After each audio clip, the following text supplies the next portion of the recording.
النهارده هنعمل سجق بالمكرونه، تحفه وحلوه قوي وكل ولادك هيحبوه. تعالوا نشوف الطريقه ايه. انا جبت بصلايه كبيره وبشرتها بالمبشره او ممكن تقطعوها، وحطيتها على النار وهنزل بشويه زيت.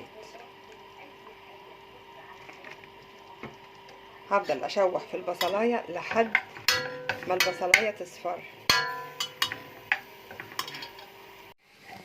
كده انا هقطع السجق صغير خالص زي ما يكون لحمه مفرومه.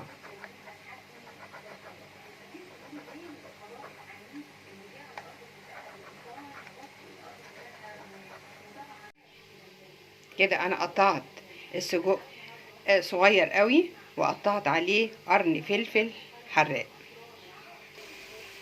كده البصله دبلت، هنزل عليها بقى بالسجق وقرن الفلفل.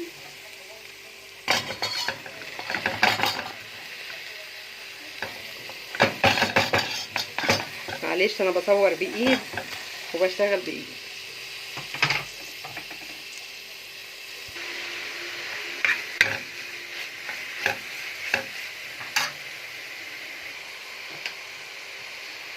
كده هنزل بالملح، ما نكترش الملح عشان السجق فيه ملح. هنزل بنص معلقه فلفل اسود،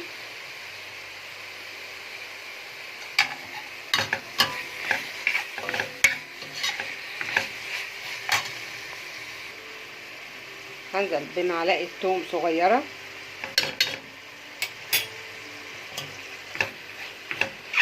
ريحه السجق جميله جدا، حلوه قوي المكرونه بالسجق، لو جربتوها هتعجبكم.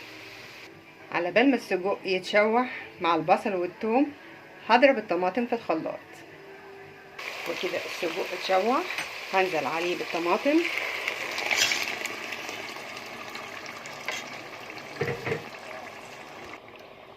هنزل بنص معلقه صغيره كزبره ناشفه،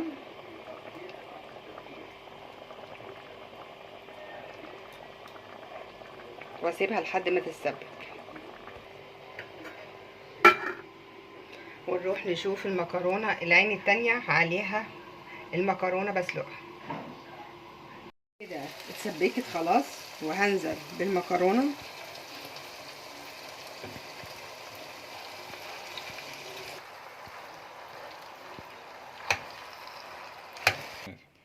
وكده حطيتها في طبق التقديم. مكرونه حلوه قوي وريحتها وطعمها جميله جدا، جربوها هتعجبكم، حلوه قوي.